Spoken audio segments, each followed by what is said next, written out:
नमो हरिहन्ताणं नमो सिद्धाणं नमो आयर्याणं नमो वज्रायाणं नमो लोये संवसाहुणम् नमः श्री वर्धमानाय निर्धूतलिलात्मने सालोकानां त्रिलोकानां यद्विद्यादर्पणायते आत्मज्ञान ही ज्ञान है शेष सभी अज्ञान विश्व शांति का मूल है वीतराग विज्ञान वीतराग विज्ञान ही तीन लोक में सार वीतराग विज्ञान का घर घर मोह क्षय करने का उपाय। इस विषय पर हमारी चर्चा चल रही है। कल अपन ने इस बात पे चर्चा ली थी कि जो हमें वर्तमान में शक्ति मिली है उसका उपयोग हम किस तरह कर रहे हैं, ये सब जीवों को विचार जरूर करना चाहिए। जो हमें संगी पंचेंद्री पना मिला है, जो हित का विचार करने की शक्ति सामर्थ्य मिली है, उसका उपयोग कहीं हम केवल और केवल पर द्रव्य में ही करने में तो नहीं लगे हैं, स्वयं द्रव्य की तरफ हमारा ध्यान है भी कि नहीं, ये सब कल अपन ने विषय लिया था। अभी इसी में थोड़ा सा क्रम से आगे पढ़ूंगा मैं।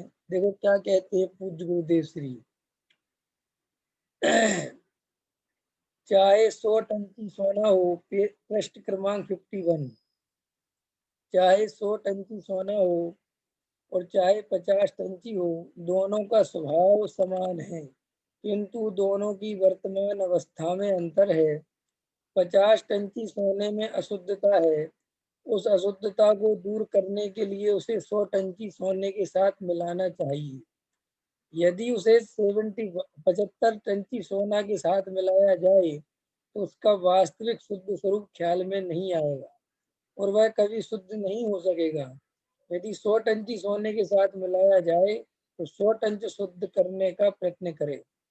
इसी प्रकार आत्मा का स्वभाव तो शुद्ध ही है, किंतु वर्तमान अवस्था में अशुद्धता है, और अंत और इस आत्मा के बीच वर्तमान अवस्था में अंतर है। वर्तमान अवस्था में जो अशुद्धता है उसे दूर करना है, इसलिए अरहंत भगवान के पूर्ण शुद्ध द्रव्य गुण पर्याय के साथ मिलान करना चाहिए। ऐसी प्रतीति जिसने कि उसने उसे निमित्तों की ओर नहीं देखना होता, क्योंकि अपनी पूर्ण दशा अपने स्वभाव के पुरुषार्थ में से आती है, निमित्त में से नहीं आती। तथा पुण्य और पाप की ओर अथवा अपूर्ण दशा की ओर भी नहीं देखना पड़ता, क्योंकि वह आत्मा का स्वरूप ही नहीं है। अब अपने द्रव्य गुण की ओर ही पर्याय की एकाग्रता रूप क्रिया करनी होती है। एकाग्रता करते करते पर्याय शुद्ध हो जाती है। ऐसी एकाग्रता कौन करता है? जिसने पहले अनंत के स्वरूप के साथ मिलान करके अपने पूर्ण स्वरूप को ख्याल में लिया हो, वह अशुद्धता को दूर करने के लिए शुद्ध स्वभाव की एकाग्रता का प्रयत्न करता है। देखो ये विषय चल रहा है, इसी पे अपन लगातार इस हफ्ते में इसी पर जोर दे रहे हैं कि वास्तव में हमें क्या पुरुषार्थ करना है और वर्तमान में हमारा क्या पुरुषार्थ चल रहा है, ये दोनों बातें समझो। देखो क्या कह रहे गुरुदेव, क्या ले रहे हैं कि अनंत परमात्मा और मैं दोनों में वर्तमान पर्याय में तो अंतर है। वे वीतरागी हैं, मैं रागी द्वेषी हो रहा हूँ पर्याय में। वे किसी भी प्रकार के पर पदार्थों को जानते हुए न उनमें राग करते हैं न द्वेष करते हैं, और मैं पर पदार्थों में राग भी कर रहा हूँ, द्वेष भी कर रहा हूँ। तो क्या कहते हैं गुरुदेव, देखो अनंत भगवान के पूर्ण शुद्ध द्रव्य गुण पर्याय के साथ मिलान करना चाहिए। ऐसी प्रतीति जिसने की उसने निमित्तों की ओर नहीं देखना। अब देखो क्या कहते हैं कि साहब तुम्हें अरहंत होना है तो तुम निमित्तों की तरफ देखना बंद करो। तुम ये मत सोचो कि कोई शास्त्र, कोई गुरु, कोई पर द्रव्य, कोई मंदिर, कोई व्रत, शील, संयम, ये सब पर है, ये जीव नहीं है, जीव इनमें नहीं है। सच्चे देव, शास्त्र, गुरु भी हमारे लिए पर है। तो पहले तो गुरुदेव कहते हैं ये निमित्ताधीन दृष्टि छोड़ देना चाहिए कि साहब पर द्रव्य मेरा भला बुरा करेगा। कोई पर द्रव्य मुझे किसी भी रूप में ना मेरा भला करता है और ना मेरा बुरा करता है। पर द्रव्य तो पर द्रव्य है और पर द्रव्य ना अच्छा है ना बुरा है। फिर क्या कहते हैं, देखो कितनी कमाल की बात है। अपनी पूर्ण दशा अपने स्वभाव के पुरुषार्थ में से आती है।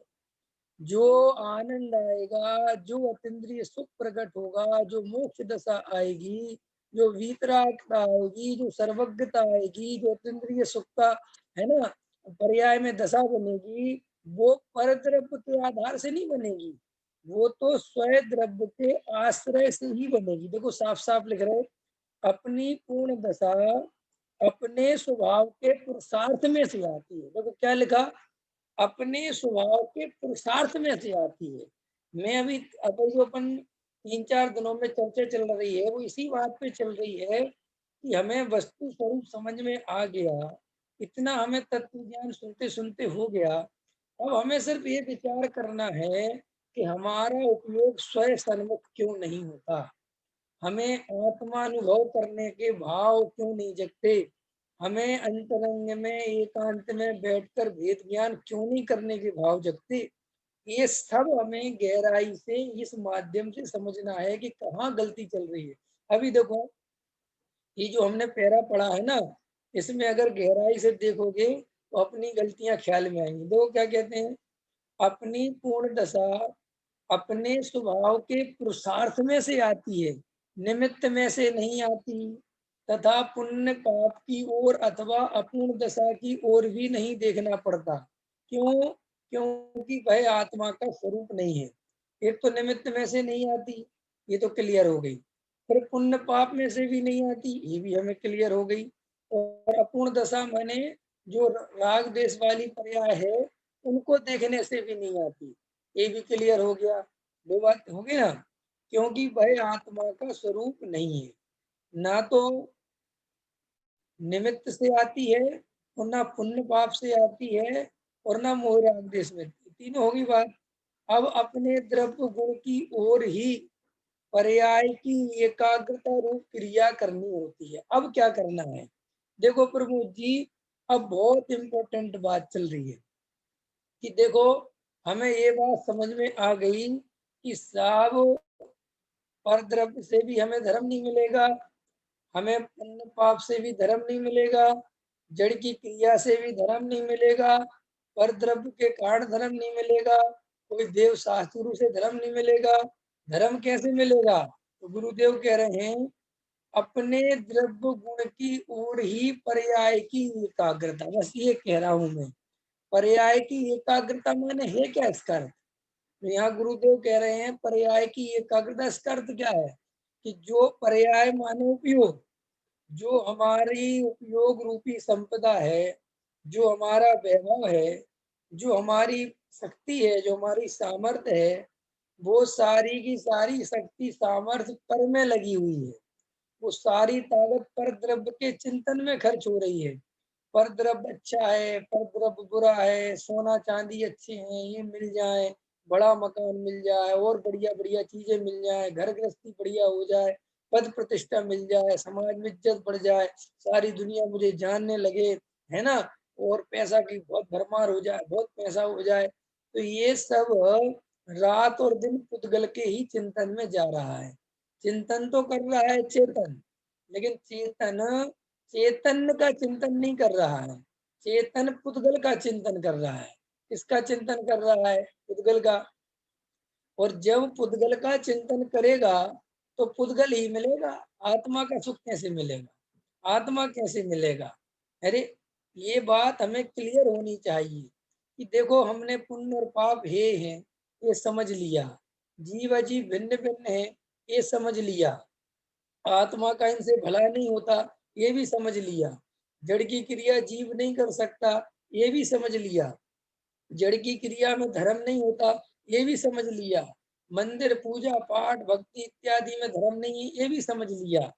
ये सब समझ के ही हम खुश हो गए कि हमें तो धर्म पता चल गया, हम तो सच्चा धर्म का स्वरूप जान गए, अब हम तो पूजा पाठ में नहीं लगे रहते, हमने तो जड़ की क्रियाओं को छोड़ ही दिया। तो आचार्य कहते हैं कि ये तुम्हें किसने बता दिया कि ये छोड़ देने से धर्म हो जाता है, ना इनके करने से धर्म होता है ना इनके छोड़ने से धर्म होता है। कोई पुण्य पाप करने छोड़ दिए का अर्थ क्या है? हम पुण्य पाप में अंतर नहीं करते, हमें कोई फर्क नहीं पड़ता। तो सुनो, फर्क पड़ता नहीं पड़ता ये छोड़ो, ये बताओ कि तुमने ये जो छोड़ा है इसके बदले ग्रहण क्या किया? तुमने जड़ की क्रिया छोड़ी, तुमने और जो जो छोड़ दिया अच्छा किया, तो ग्रहण क्या किया? तो कुछ भी नहीं करा, हम तो ऐसे अपने लगे रहते थे। अरे कहते फिर आत्मा नहीं मिलेगा, आत्मा कैसे मिलेगा? अरे भाई ये बात परम सही है कि साहब कोई भी काम है इससे काम नहीं होता, ठीक है मैं गलत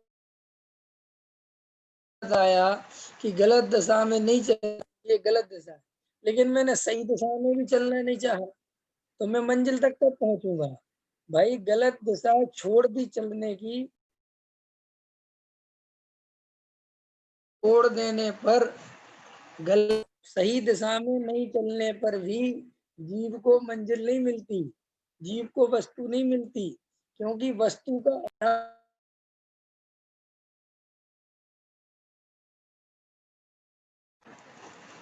वस्तु का आधार तो एकमात्र ज्ञायक भाव है।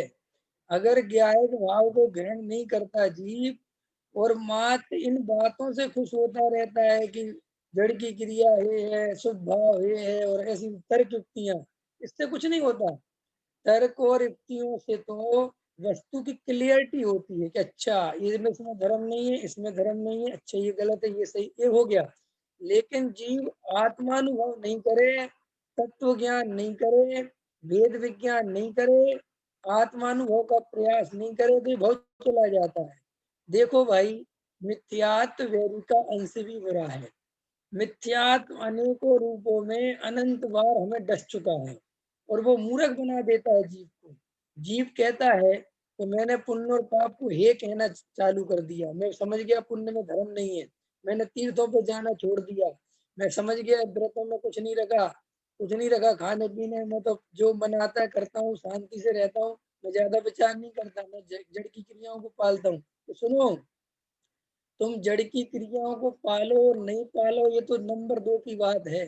तुम ये बताओ कि तुमने आत्मा अनुभव के लिए कुछ किया कि सब वो तो जब होना होगा हो जाएगा, वो तो हमारे हाथ में है नहीं। ये अपने को ठगने का दूसरा बिजनेस है। ये मिथ्यात्व के रूप इतने हैं। पता मिथ्यात्व कैसा है? मिथ्यात्व ऐसा है कि कोई जीव मंदिरों में घूम रहा है, इधर उधर घूम रहा है, तो मिथ्यात्व के जो सिपाही घूम रहे हैं, तो मिथ्यात्व को कोई विकल्प नहीं, लेकिन सिपाहियों ने देखा कि अरे ये जीव तो समय सार पड़ने लगा, ये तो आत्मा की बात सुन रहा है, अब तो हमारे खाली घर करना पड़ेगा, अब तो हमारे निकलने का समय आ गया। तो वे सिपाही मिथ्यात्व के पास गए और बोले कि साहब अब अपने निकलने का समय आ गया। तो बोले क्यों, क्या हुआ?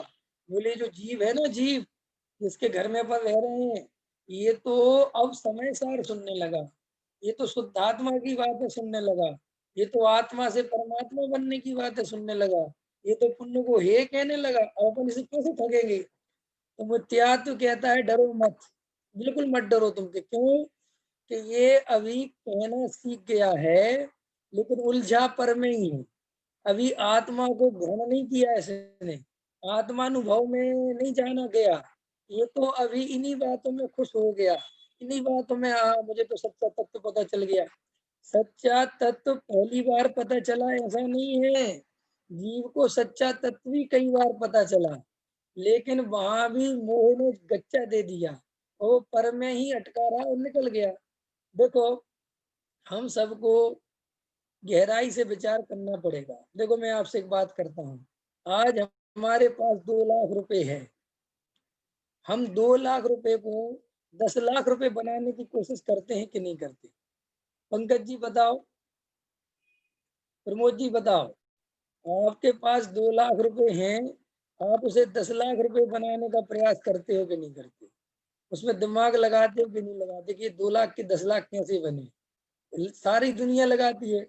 कोई 2 लाख रुपए ये घर में रख के कभी नहीं सोचता कि अपनी योग्यता से 10 लाख हो जाएंगे तो हो जाएंगे, मैं क्या कर सकता हूँ, कोई नहीं सोचता। वहां सारी जड़ की क्रिया में पूरा दिमाग लगाते, जहाँ जीव का कोई लेना देना कर ही नहीं सकता जीव उसमें, पर लेकिन दिमाग पूरा चलता है। वहां पूरी रुचि से देह का ध्यान रखता है, देह को रोग नहीं हो जाए, क्या खाना चाहिए, किससे देह का भला होगा, किससे विटामिन, सब ध्यान रखता है।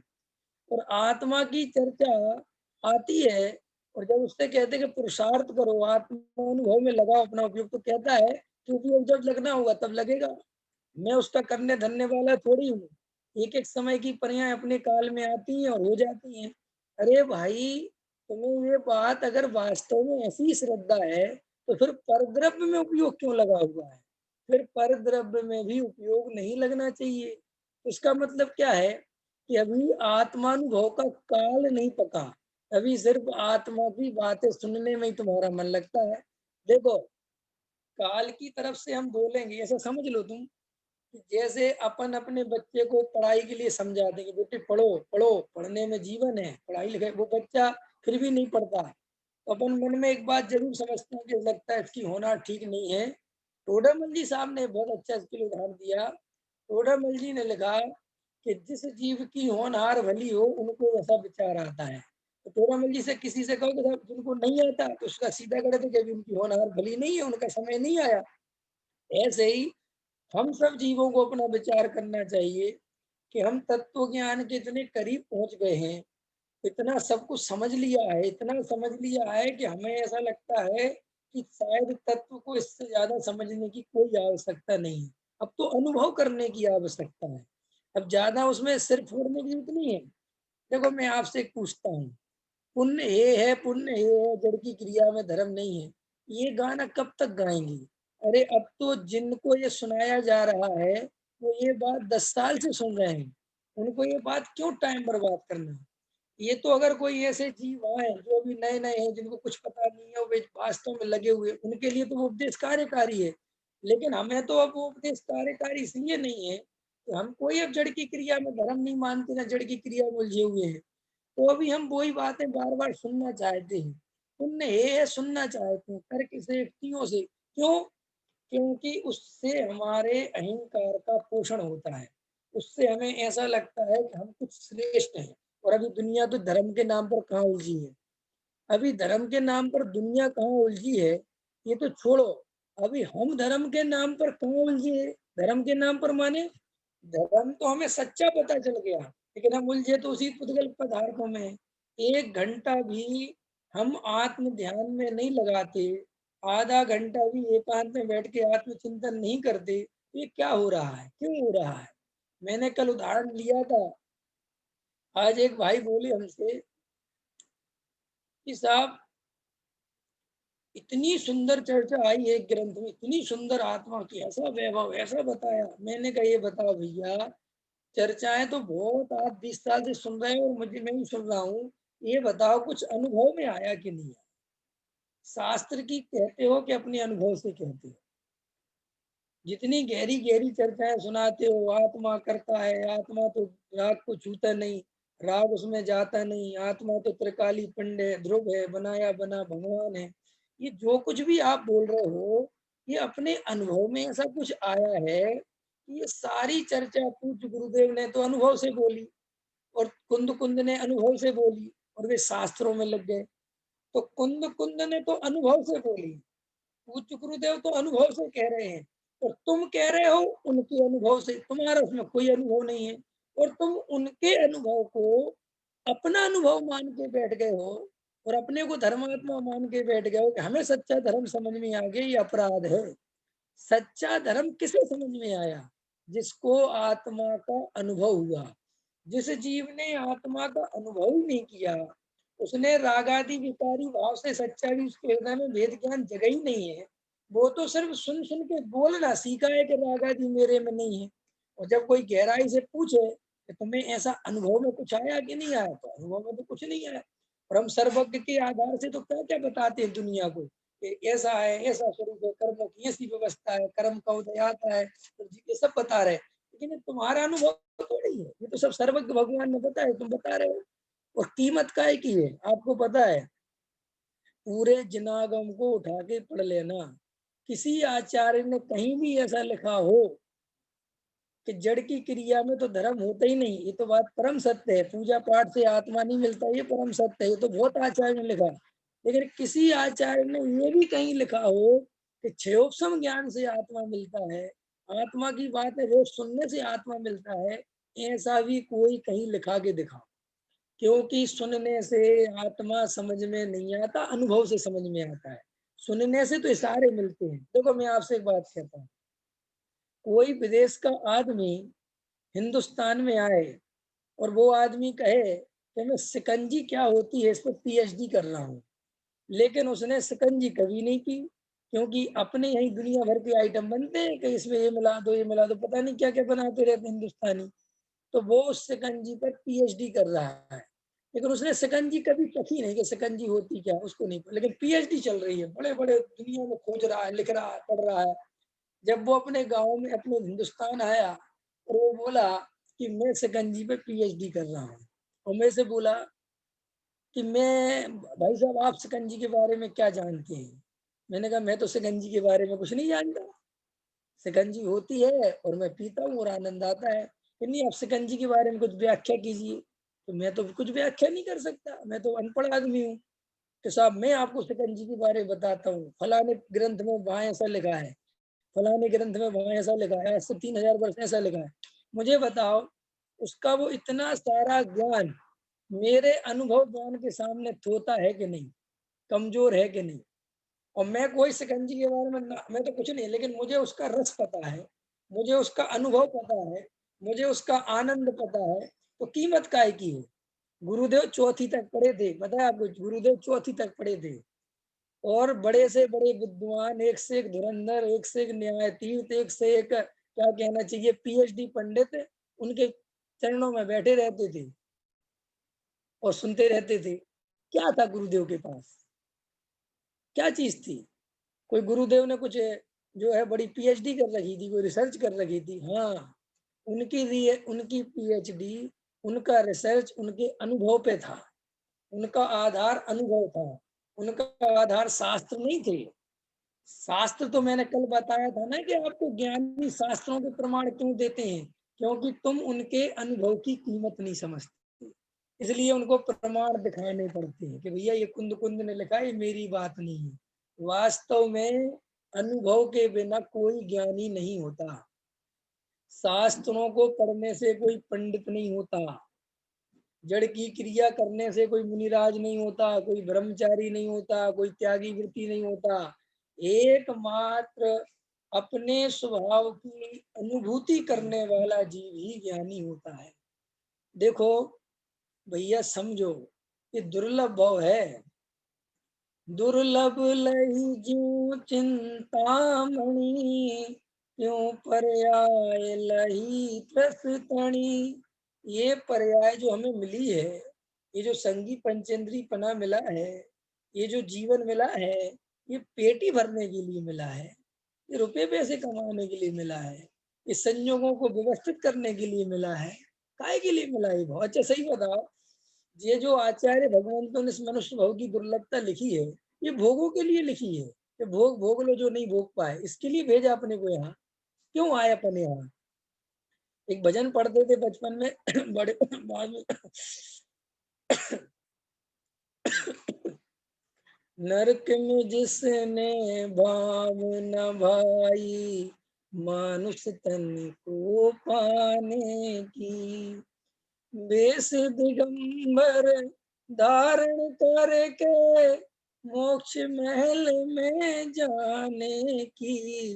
काय के लिए आए जीवन है?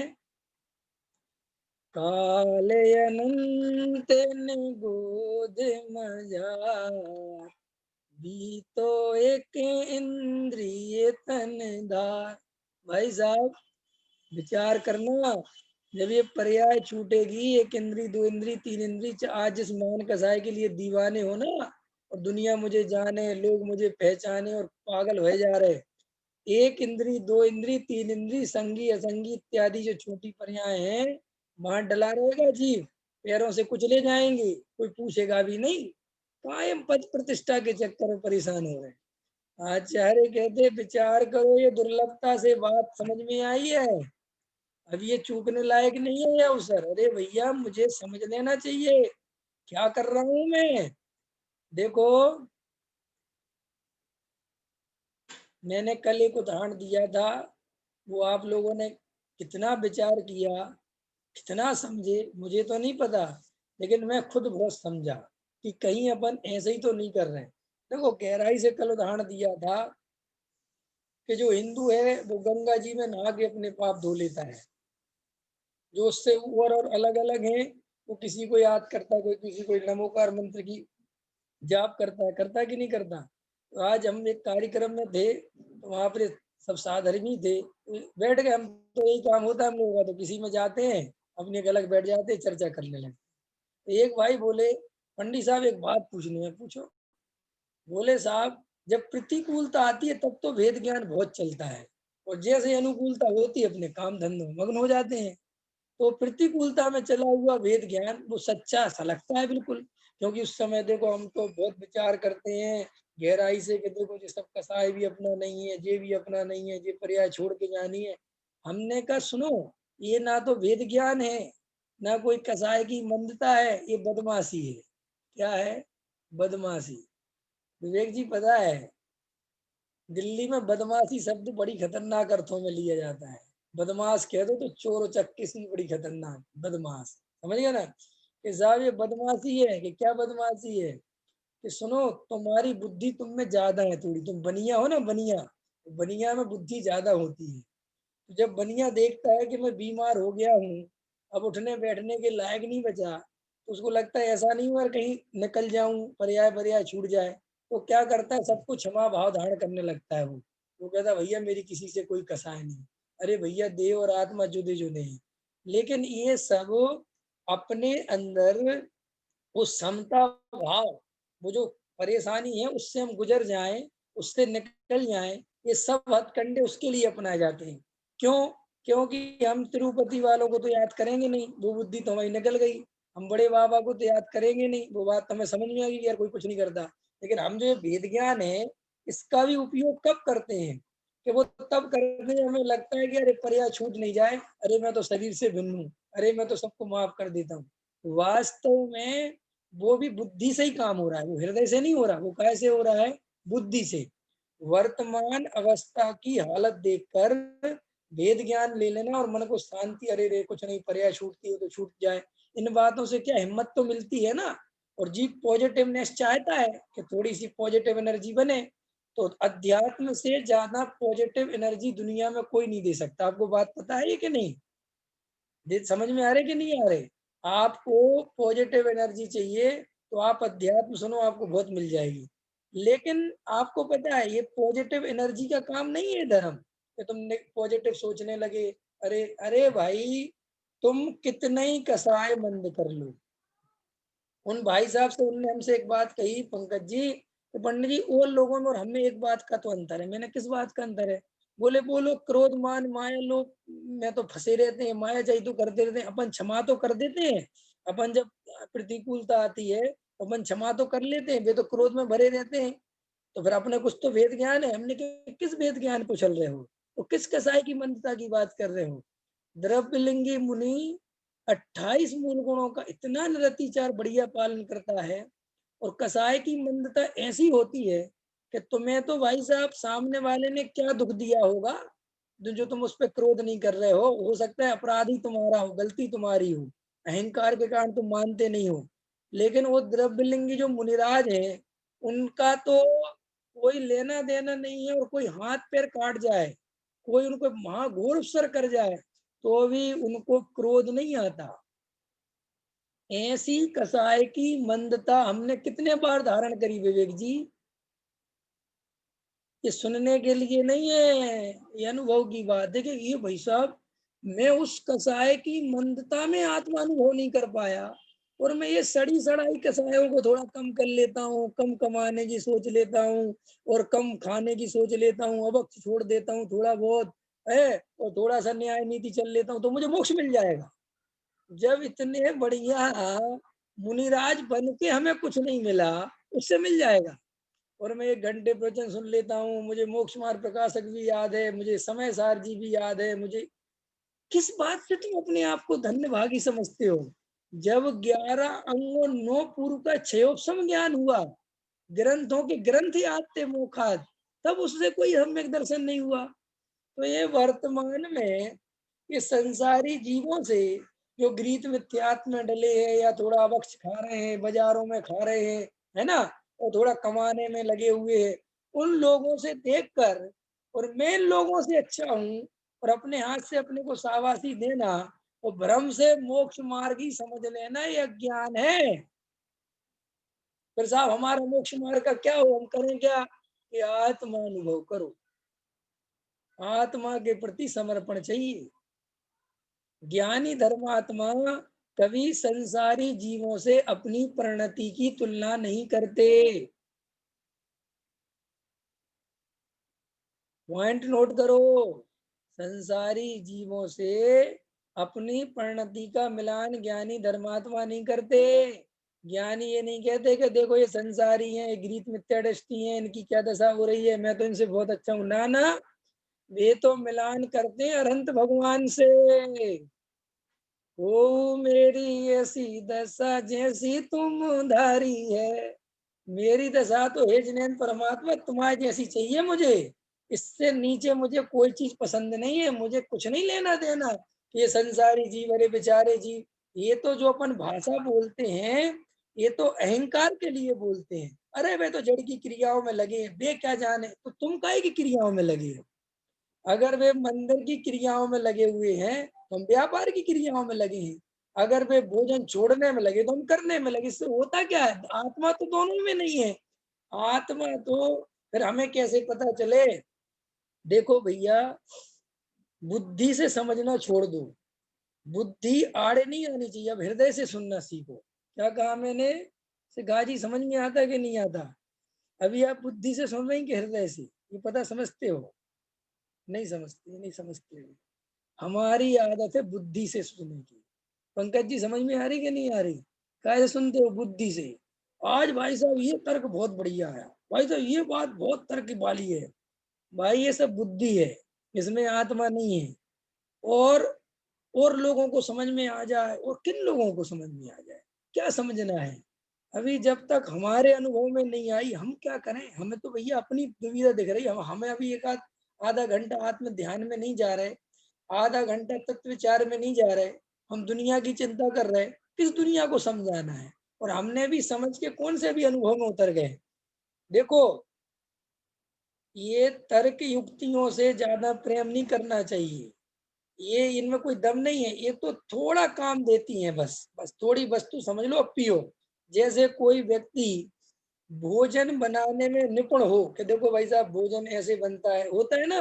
विवेक जी देखा होगा तुमने, तुमने कुछ नहीं देखा, कुछ देखा है भोजन बनते? यार हम तो बना लेते हैं। तो सुनो, अपन अभी असली भोजन वाले नहीं है। महिलाएं कभी भोजन नहीं कर पाती है, बात तुम्हें पता है? दूसरे के हाथ का, खुद के हाथ का तो कर लेती हैं, दूसरे का हाथ का नहीं कर पाती वो। क्यों? कि वे जैसे ही मुंह में डालती हैं, उसमें स्वाद के भेद देखती हैं कि अच्छा इसने इसमें क्या डाला है, इसने इसमें क्या डाला है, ये स्वाद किसका है, ये स्वाद किसका है। और वो जो पुरुष है, वो इन चीजों में नहीं उलझता किसने क्या डाला है। वो तो कहता है किसी ने बनाया हो भोजन बहुत बढ़िया बना, कि साहब क्या डाला है, कहते इससे कोई लेना देना नहीं। लेकिन कुछ चतुर पुरुष भी होते हैं, वे दूसरों के घर में भोजन करके आते हैं, तो उन महिलाओं से पूछ के आते हैं कि आपने क्या क्या डाला था, हमारी वाइफ को ही बता देना। ये ज्यादा चतुर पुरुष हैं। आचार्य कहते हैं ऐसे ही तुम्हारी हालत है, तुम बुद्धि से सुनना सीखे हो तो तुम्हारी बुद्धि में खुजलाहट होती है। बुद्धि कैसी है? बुद्धि का क्या है पर्यायवाची? खाज। जैसे खाज को जितना खुजाओ उतना मजा आता है, लेकिन वो बहुत दुखदाई है। ऐसे ही बुद्धि जितनी लगाओ शास्त्रों में मजा तो बहुत आता है, और बुद्धि लगाओ, अच्छा और क्या लिखा, अच्छा ये तर्क आया, अच्छा ये प्रमाण आया, अच्छा इस बात को गुरुदेव ने ऐसे लिया, अच्छा कुंद कुंद ने ऐसे लिया, अच्छा अकलंक देव ने ऐसे लिया, अमृतचंद ने ऐसे लिया, समंद्रभद्र ने ऐसे लिया, अच्छा पूज्यपाद ने तो इसका अर्थ ऐसे निकाला। ये बुद्धि की कुचलाहट। ये क्या है जो विद्वानों को रोग लग जाता है, बुद्धि की कुचलाहट है ना, तो हृदय गायब हो जाता है। क्या गायब हो जाता है? हृदय। और हृदय ज्यादा करीब है आत्मा के, बुद्धि करीब नहीं है। करीब कौन है ज्यादा? हृदय। जब तुम्हारा किसी के प्रति हृदय भर आता है तो आंख से आंसू निकलते हैं, लेकिन जब तुम्हारी बुद्धि भरती है तो आंसू आंसू नहीं निकलते। देखा कभी, नोटिस किया तुमने? हृदय भरता है, समझेगा, तो आंसू निकलते हैं। और बुद्धि से आंसू नहीं निकलते, क्योंकि बुद्धि है स्वार्थी। बुद्धि लगाती है गुणा भाग। बुद्धि हर चीज में गुणा भाग लगाती है, सही ये गलत, ये सही ये गलत, ये ठीक है ये ठीक नहीं, ये नुकसानदायक ये फायदे में। और हृदय है वो इतना नहीं सोचता। हृदय जो क्या कहते हैं ना, दिल से करो या दिमाग से, क्या कहते हैं ना, ऐसे कुछ चलता है ना, है दिल या दिमाग, बोलो। प्रेम में दिल दिया जाता है कि दिमाग? दिल दिया जाता है ना, दिल देते ना दिल। कोई ऐसा कहता है मैंने उसको 1 किलो ज्ञान दे दिया है, नहीं, हम कहते यार हम अपना दिल दे बैठे उसके लिए। तो दिल दे बैठे माने हमारा हृदय जुड़ गया उससे, हमारी बुद्धि नहीं जुड़ी। क्योंकि बुद्धि का जुड़ना बेकार है, बुद्धि बिल्कुल बकवास है। तो अभी हमारे वर्तमान में क्या देखते हैं हम, कि हम और आप बुद्धि से काम लेते हैं धर्म का। ये बात ठीक है, वास्तव में ये बात ठीक है, क्या ठीक है? अनुभव करो, पियो। जो तुम्हें वस्तु मिल गई है, ज्योतिर्काली ध्रुव मिल गया है, इसका अनुभव करो और इसके लिए समय निकालो। भैया, नए नए शास्त्रों में कुछ नहीं रखा। तर्क युक्तियां जब तक जरूरत थी तब तक काम आ गई। ये कहाँ लिखा? इसका मैं उत्तर दूंगा तुम्हें, कहाँ लिखा है ये बात तुम्हें समझनी हो कि कहाँ लिखी। अभी मैं कल निकाल के रखूंगा वो छंद, वो छंद सुनाऊंगा कल, अगर समय रहा तो मजा आ जाएगा। अभी मेरे पास अभी भी कितना समय, 10 मिनट का है, तो छंद इसमें मेरे पास यहाँ नहीं होंगे, लेकिन मैं सुना दूंगा। देखो फिर भी मैं थोड़ा सा तो समझा ही दूं। आचार्य कुंद कुंद देव समय सार जी में, एक तो छठवीं गाथा में समझा के चले गए आत्मानुभूति के करो साहब, फिर 12-13 नंबर गाथा में, फिर 15 में, फिर 16 में, बीच बीच में सीधे मूल तत्व के आप साहब आत्मानुभव करो। फिर बीच बीच में तर्क युक्तियों से बात चलती है। तो जब कुंद कुंद भगवान मेचक है आत्मा, अमेचक है आत्मा, ऐसा है आत्मा, नित्य है आत्मा, अनित्य है आत्मा, एक है आत्मा, अनेक है, ऐसे कलश है ना अमृतचंद आचार्य के, तो बहुत सारे कलश लिखे ना। तो वो सारे कलश आचार्य अमृतचंद देव ने, आचार्य कुंद कुंद जब ये पक्षों से रहित पक्षाती क्रांत की गाथा है जो 143-144, जब वहां अनुभव की चर्चा करने वाले होते हैं तो उसके पहले ये चर्चा लेते हैं। और वो कहते हैं कुंद कुंद आचार्य कि सुनो, मैंने तुम्हें समझाया था ये सब भेद प्रभेद, और अब बंद करो ये भेद प्रभेद। क्या कहते हैं वो? अब ये नए विभाग बंद करो, अब नए अस्त हो रहे हैं, अब आत्मानुभव का उदय हो रहा है। क्या कहते हैं? नए अस्त हो रहे हैं, नए, नयों को छोड़ो, नयों की बात है। तुम्हारा आत्मा शुद्ध है क्या? शुद्ध आत्मा एक है क्या? नहीं। तो छोड़ो ये सब बातें, अब इनमें कुछ दम नहीं है, ये हो गई बहुत। अब तो अनुभव करो, है, अब तो अनु आजन्म के इस मोह को है, भव जन तुम तो लखो, रसिक जन को जो रसे उस ज्ञान के रस को चखो। आजन्म के इस मोह को है, भव जन तुम छोड़ दो। ये कलश है ना, इसमें आचार्य कहते हैं कि तुम छोड़ो ये मोहे मोहे, ये इसमें क्या है, इसमें अब तो तुम एक शांति से बैठ के शुद्धात्मा के अनुभव में उतरो। काय में उतरो? काय में उतरो? हिसाब की रीत में त्यात्व वाले को आत्मानुभव होगा कि नहीं? अन्य नीति पक्ष वाले को आता, अरे छोड़ो ये सब, बहुत समझ लिया, अनुभव करो सीधा। क्या करो? अनुभव करो। आचार्य भगवंत कहते हैं इतनी बुद्धि लगाओगे तो उलझ के रह जाओगे। अनुभव का काल है, काय का काल है। देखो दुनिया में भी देखो, ज्यादा बुद्धिमान आदमी भोग नहीं कर पाता, क्या कहा मैंने, लोक में भी क्या है, तो ज्यादा दिमाग लगाते हैं, घड़ी घड़ी दिमाग लगाते हैं, हर बात में दिमाग लगाते हैं, वे कभी भोग नहीं कर पाते। भोग कर पाते हैं? भोग करने के लिए क्या करना पड़ता है बताइए, चलिए। भोग करने के लिए बुद्धि को अलग रखना पड़ता है। लोक में भी एक मारवाड़ी आदमी खाना खाने बैठा, मारवाड़ी बड़े कंजूस होते हैं, ऐसा कहावत है। तो खाना खाने बैठा तो उसकी पत्नी ने खाना परोसा, तो मूंग की दाल का हलवा था, और दो तीन आइटम थे। तो जैसे ही मूंग की दाल का हलवा खाया तो बोले, मूंग की दाल क्या रुपए किलो चल रही है? बोले अब तो 100 रुपए किलो चल रही है, तो मरवाएगी। और 2 चम्मच मूंग की दाल, फिर बोले ये क्या जो, ये बोले ये तो ये भाव चल रहा है। वो पूरे समय भोजन में भाव खोजता रहा, ये इस भाव चल रहा है, अपन तो बहुत ऐसे ही खाना बनता रहा तो बर्बाद हो जाएंगे। ठीक है कि नहीं? ठीक है। ऐसा व्यक्ति भोजन कब कर पाएगा? है? ऐसे अपन स्वाध्याय सुनते हैं। आज विवेक जी ने ये बात बहुत बढ़िया ली, ऐसे बात बताऊं, वो पंडित जी भी लेते हैं वाली बात, सही लेते हैं वैसे, है ना? अच्छा पढ़ाते हैं लोग। वैसे वो मैंने उस आचार्य वाली जो बात थी, वो तो बहुत ही काम की थी। ये सब बुद्धि की कुचलाहट है। अरे भाई, इतनी त्रिकाली ध्रुव की चर्चा आई, बैठ के पियो एकांत में। स्वाध्याय के बाद सबको अपने अपने एकांत में अपना अपना कोना पकड़ के स्वरूप की अनुभूतियों में उतरना चाहिए। और अगर स्वरूप का अनुभव नहीं होता तो भी रोज बैठना चाहिए, क्योंकि वही कार्य करने लायक है। ये बात नक्की कर लो, समझ लो। कितना ही क्षयोपम ज्ञान समझ लो, शुद्ध बढ़िया से बढ़िया आत्मा समझ लो, उससे मोह नाश नहीं होता। और कितने ही तुम जो है छोड़ो या पकड़ो, जड़ की क्रिया छोड़ो और पकड़ो, उससे कुछ नहीं होता। कोई चाहे तीर्थों पर जाओ और चाहे मत जाओ, चाहे शुद्ध भोजन करो और चाहे बिल्कुल मत करो, भाई साहब, आत्मा तो अपने स्वरूप की एकाग्रता करने से मिलेगी।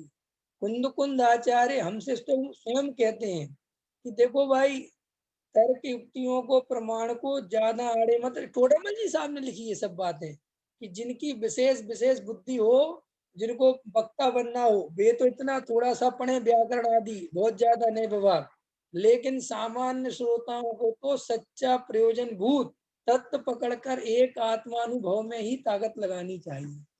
आज हम सब वर्तमान में यही विचार नहीं कर रहे हैं कि कहीं हम एकाग्रता कर भी रहे हैं उपयोग की कि नहीं। देखो क्या लिखा पूज्य गुरुदेव श्री ने, वह आत्मा का स्वरूप नहीं है। और अब देखो पढ़ने लायक लाइन, अपने द्रव्य गुण की ओर ही पर्याय की एकाग्रता रूप क्रिया करनी होती है।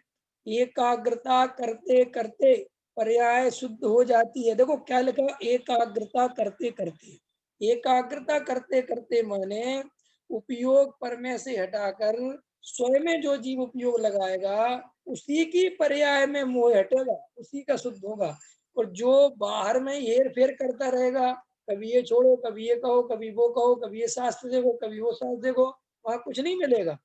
ऐसी एकाग्रता कौन करता है? देखो, ऐसी एकाग्रता कौन करता है कि जिसने पहले अरहंत के स्वरूप के साथ मिलान करके अपने पूर्ण स्वरूप को ख्याल में ले लिया हो। अब देखो, हमने अरहंत भगवान के स्वरूप को ख्याल में लिया है कि नहीं लिया? जब तो मुमुक्षु हैं, हमने सच्चे देव साधु का सच्चा स्वरूप समझा है कि नहीं समझा? क्या सब समझा है। अरहंत भगवान के द्रव्य गुण पर्याय और मेरे द्रव्य गुण पर्याय, उनमें क्या समानता है? और मेरा त्रिकाली ध्रुव और अरहंत भगवान का त्रिकाली ध्रुव, उनके अनंत गुण और मेरे अनंत गुण एक जैसे हैं तो कैसे, ये सब हमने समझ लिया। तो अब हमने समझ लिया, हमारा कर्तव्य क्या है? अभी अपने जितने लोग प्रवचन सुन रहे हैं, इनमें से एक भी व्यक्ति ऐसा नहीं है सुनने वाला जो पुण्य को उपादेय कहता हो, जो जड़ की क्रिया करो धर्म होगा ऐसा मानता हो। नहीं समझ में आया? तो इन बातों में समय बर्बाद क्यों करना? अब जो अपन को दिमाग लगाना है, उस बात पे बात करनी है कि हमें स्वरूप की एकाग्रता करनी है। क्या करनी है? क्या करना है? कौन सा पुरुषार्थ? स्वरूप की एकाग्रता। और स्वरूप की एकाग्रता कैसे होगी? तत्व विचार करने से। तत्व विचार कैसे होगा? भूलते जाओ। तत्व विचार कैसे होगा? जब संसार का दुख भाषित होगा। क्या कहा मैंने? अरे भाई, रोग भाषित होता है तो औषधि ख्याल में आती कि नहीं? अच्छा विवेक जी, एक बात बताओ, डॉक्टर कितने बार समझाता है अपन को कि ये दवाई इतने बार लेनी है, इतनी दवाई, और अपन को जो है जब जाके समझ में आता है? कितने बार समझाता है? एक बार। और ये पंडित कितने बार समझाता है? और कितने बार समझाता है और कितने ग्रंथों में से समझाता है? ये समझ में क्यों नहीं आता हमें? क्योंकि यहाँ पर्याय का दुख भाषित नहीं होता। मोह महामद पियो अनादि, भूले आप को भरे मतवादी। दास ब्रह्मन की है बहु कथा। अभी वो कथा वो कहते हैं दौलत राम जी कि अगर मैं लंबी कहूं तो क्या होगा, मैं तो संक्षेप में कह रहा हूं। और हम वो संक्षेप कहानी में ही डर जाते हैं। अगर उसको विचार करके गहराई से सोचो तो कितनी लंबी है। अरे मजाक चल रही है, एक इंद्री की पर्याय में नहीं जा सकते हम। अगर हमने ये आत्मज्ञान आत्मानुभूति नहीं की तो एक इंद्री की पर्याय में जाने से कोई रोक लेगा हमें? तो कब करोगे? किसका इंतजार चल रहा है? कौन आएगा? ये अवसर चूका तो चूक गए भाई साहब। आचार्य कहते, थोड़ा मलजी साहब कह रहे सब ओर से निमित्त आए, अभी भी तूने आत्मा का लाभ नहीं लिया तो तू क्या क्या करेगा बता। लिखा ना टोटा मलजी ने, तेरे अभाग्य की महिमा हमसे नहीं कही जाती। तो कितना कितना संबोधन करे ज्ञानी, कितना समझाए भाई साहब। हृदय निकाल के रख दिया अपना समझाने में ज्ञानियों ने। तो उनको पता था ना कितना दुख है, कितनी तकलीफ है। अरे कोई कोई रोग भोग ले, उस रोग से ठीक हो जाए औषधि के द्वारा, उस रोग की पीड़ा पसंद हो, पता हो, तो वो दूसरे को समझाता है ना कि भाई साहब बहुत इंपॉर्टेंट है, औषधि खा लो तुम्हारा दुख दूर हो जाएगा। तो तत्व विचार करने से स्वरूप की एकाग्रता बढ़ती है। और तत्व विचार करने में उपयोग जब लगता है जब संसार से थकान लगती है, संसार दुख भाषित होता है, आकुलता का दुख दिखाई देता है, राग द्वेष की जो जेलस है वो दिखाई देती है, जलन दिखाई देती है। देखो लोक में डॉक्टर सुबह शाम दोपहर ऐसी दवाइयां बताता है, तो ये जीव इतना सावधान रहता है कि महा व्यस्त हो तो भी दवाई लेना नहीं भूलता। भूलता है क्या? नहीं भूलता ना है। और अभी अपन ये जो दवाई है तत्व ज्ञान की, इसकी क्या हालत है कि भाई साहब स्पीकर लगा लगा के सुनाते हैं, घरों में अलार्म बजवाते हैं कि सुनो रे भैया, हल में है कि नहीं आया। तो अभी अपन ने बताओ रात को 9 से 10 का स्वाध्याय का टाइम रखा। ये टाइम इसलिए रखा कि भाई साहब रात के 9 बजे तो हर आदमी फ्री हो जाना चाहिए ना। और अगर हम रात के 9 बजे तक फ्री नहीं हो पा रहे तो हम कर क्या रहे हैं अपने जीवन में भैया? कौन सी जिंदगी जी रहे कि रात के 9 बजे फ्री नहीं हो पा रहे?